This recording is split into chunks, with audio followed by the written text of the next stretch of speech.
The hits just keep on coming. Inoue, I always get pulled up for mispronouncing his surname, scores yet another spectacular early knockout, this time over Emmanuel Rodriguez in the World Boxing Super Series tournament. The man they called the Beast bided his time in the first round, lulled Rodriguez into a full sense of security. Rodriguez, unbeaten coming into the fight, a pretty big guy at the weight, muscular physique. He probably was very confident after that first round, thinking, this Inoue ain't so tough. I got this. But then Inoue decided to lower the boom in the second round, and the first time he opened up and started letting fly with full power, Rodriguez found himself on the deck almost immediately. Bleeding from the nose and mouth, he had no idea what hit him. He was looking at his corner like, what the hell just happened? Inoue is such an outlandish puncher that he can actually beat the fight out of somebody. Not just knock him down, but beat the fight out of him to the point where they don't really want to go on. And I'm not saying that Rodriguez quit, but you could see in his face that he didn't want none of this smoke. So Inoue's punching power is spectacular. And I'll be honest, even if you go back in the days, I was never really as interested in fighters at the lower weights. And I'm talking about, anything below featherweight, really. I was never that interested in fighters down there for the most part because most of them can't really crack. They can't do the kind of damage to each other that a lot of the fighters at the higher weight divisions can. But occasionally you do get fighters who come along that break that mold. Back in the 1990s, you had Ricardo Lopez, or Finito as they used to call him, who was a tremendous puncher and was at the time, strawweight champion. They've now changed strawweight to minimum weight. In more recent times, you had Nonito Donaire, and I'll get onto him, in just a second. But Donaire, when he was coming up, was a spectacular puncher. Still is a good puncher. But right now we have Inoue. He's the guy with this ridiculous punching power who's putting everybody away early.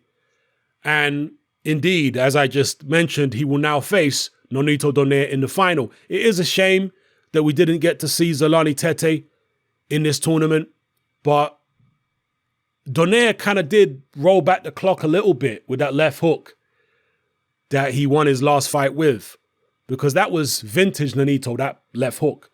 Don't get it twisted. Nonito is still way past his best, but fighting at bantamweight, his punching power definitely has more of an effect on the opponents, and he may well be the biggest puncher that Inoue has ever faced in his career so far. So if Donaire is able to land a big left on Inoue, you never know what could happen. But more probably, Inoue is going to go into the fight as a pretty heavy favorite, and for good reason. But, Nonito Donaire, you have to feel happy for him because he's always been a likable guy. He's always been a guy who gives his all, gives it 100%. So for him to get this opportunity so late on in his career, me personally, I can't help but feel happy for the guy. But will it be a bittersweet moment? Because, he got to the final. I'm sure he's getting paid well. But what kind of beating is Inoue going to put on him? One thing I'll say about Donaire is that he's always had a pretty good chin.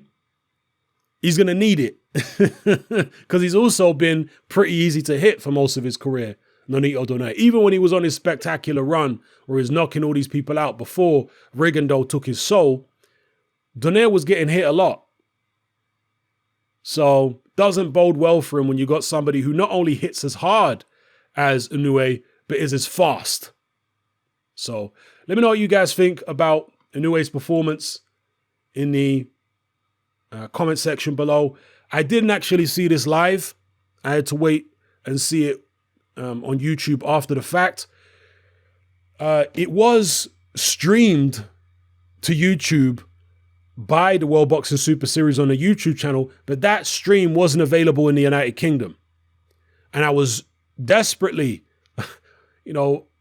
running around trying to find somewhere where I could get the YouTube stream outside of the UK. Obviously, I was just using a VPN, searching, America on their YouTube and various different countries. I eventually found it after the fact, and I found that if you use a VPN and set the location to France, I was able to access their original live stream. Once it had been archived, I was able to access it. But now Sky Sports and whoever have uploaded it to their YouTube channels too, so you can watch them if you haven't already seen these fights. You can watch them on Sky Sports YouTube channel in the UK.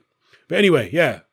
Great performance by Inoue. Who can extend this man beyond a couple rounds at this point? Because he seems to be in the form of his life. Let me know what you guys think in the comments. How's the Danair final going to go? Does he stand any chance? Do you think maybe he can land that left hook and do something? Drop it all in the comment section below. It's Hatman, I'm out. Join me on Patreon. I upload a minimum of 2 podcasts every single week, covering a wide variety of controversial topics, as well as live stream Q&A sessions. Take a look on screen right now at some of the podcasts I've produced so far. For just $3 a month, the equivalent of about £2 a month, you get access to all my new podcasts and my entire back catalogue of past podcasts, including my popular Confessions of a Nightclub Bouncer series. You can listen on your computer or on your smartphone or tablet by downloading the Patreon app from the Google Play Store or the App Store for free. The Patreon app also allows you to download each podcast in MP3. For less than the price of a cup of coffee, you get access to dozens of hours of exclusive content. It's easy to sign up, there's no contract, and you can cancel at any time. So come and join our community of free and critical thinkers by signing up with me here on Patreon today.